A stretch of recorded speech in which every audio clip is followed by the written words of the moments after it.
Y precisamente se encuentra aquí en el estudio con nosotros Paulo Abrao. Él es secretario general de la Comisión Interamericana de Derechos Humanos. Señor Abrao, muchísimas gracias por estar aquí en DW con nosotros.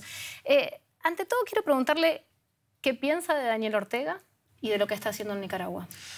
Nosotros, como Comisión Interamericana de Derechos Humanos, normalmente no opinamos sobre el carácter de los gobiernos. Nosotros tenemos un lado y nuestro lado es el lado de las víctimas. Y lo que pasa efectivamente en Nicaragua es que ya hace 2 meses se ha alcanzado niveles alarmantes de víctimas fatales y letales que no son compatibles con los estándares interamericanos. Así que hemos activado ese mecanismo especial de seguimiento para prestar apoyo a la mesa de diálogo, con la confianza de que el camino para solucionar el conflicto debe necesariamente pasar por algún tipo de solución pacífica, constitucional y democrática. Creemos que la mesa de diálogo es un canal muy privilegiado para intentar alcanzar este objetivo. Ahora, este diálogo que se rompe, que se reanuda, este llamado a elecciones anticipadas, ¿cuál cree usted que va a ser el camino para salir de esta crisis? ¿Cree que Daniel Ortega va a aceptar, por ejemplo, estas condiciones? Para nosotros nos parece que la primera condición es necesariamente reconocer las violaciones y reconocer los abusos, o sea, responder a las víctimas y sus familiares. La verdad es la base fundamental para cualquier tipo de solución. Y sin una respuesta efectiva de reconocimiento de los hechos de violencia para las víctimas, creemos que no hay condiciones efectivas para avanzar enseguida a la construcción de la paz dentro del país. ¿Y cree que el gobierno va a dar ese reconocimiento? El gobierno a priori aprobó la entrada de la comisión, aprobó la entrada de un grupo internacional de investigación, aprobó la instalación del mecanismo de seguimiento. Nosotros vamos a seguir insistiendo que es necesario reconocer sin tergiversar a cada uno de los hechos de violencia.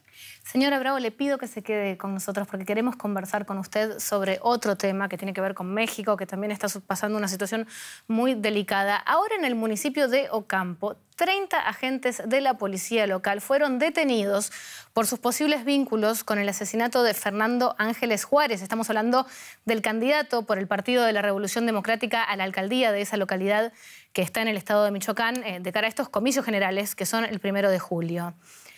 Este es el último episodio en una ola de violencia que está ensombreciendo esta campaña electoral. 120 políticos han sido asesinados desde que empezó el proceso de preselección de candidatos en México, según la consultora de análisis de riesgos Etelect.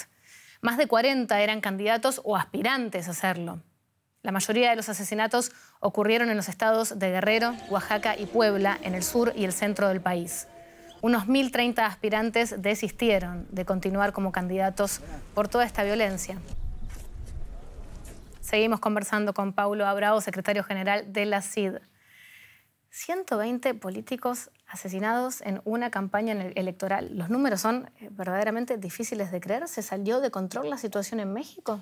Sin duda, la Comisión ha alertado a la comunidad internacional por medio de un comunicado público este estado de violencia durante las elecciones. Y hemos apuntado la necesidad y el deber del Estado de garantizar integralmente los derechos políticos de las personas que son candidatos, pero también las personas que quieren participar libremente de las elecciones. Nosotros habíamos ya también identificado que hay un padrón de violencia social que nos parece que está ahora alcanzando también incluso los procedimientos electorales. Claramente. La CID ha instado al Estado mexicano, hablando de otro caso, ¿no?, de la desaparición de Ayotzinapa, a determinar el grado de participación policial y militar en este caso. ¿Cree que alguna vez vamos a saber qué es lo que verdaderamente pasó con los 43 estudiantes? Hemos identificado un padrón de fallas en las investigaciones a lo largo de estos últimos casi 3 años después de la situación de la desaparición. Hemos identificado que hubo la ausencia de investigación de responsabilidad de determinados autores, especialmente el vínculo de autoridades estatales, incluso del sector militar. Implementamos un mecanismo especial de seguimiento para forzar el país a responder a las víctimas. Ahora salió una sentencia muy reciente, un fallo de la Corte, indicando que estamos correctos, que todas estas investigaciones no cumplieron con los estándares requeridos. Esperamos que quizá ahora se creen las condiciones para alcanzar la verdadera justicia. Ahora, señor Abrao, ¿cómo es colaborar con un Estado como el mexicano cuando en tantos estratos hay tanta connivencia con el narcotráfico? ¿Cómo es ese proceso?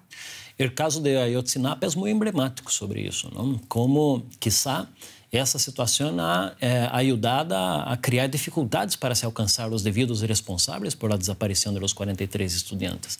A comissão entende que é dever do Estado superar essa situação de irregularidade, de participação, incluso de grupos criminais nestes hechos de violência. E agora, quizá, que com a criação de uma comissão da verdade, como está previsto nesse fágio da Corte, se pode buscar as melhores condições para superar esse estado de impunidade. E agora que vienen las elecciones, ¿tiene esperanzas de que algo pueda cambiar o cree que esto es un problema que va para largo plazo en México? Os candidatos que estão participando das eleições declararam que têm compromisso com as vítimas e que têm compromisso de seguir adelante na busca da verdade. Assim, nós esperamos e a comissão vai seguir de maneira muito intensa e atenta no seguimento deste compromisso. Señora Bravo, le agradecemos muchísimo por haber estado aquí con nosotros. Gracias a ustedes.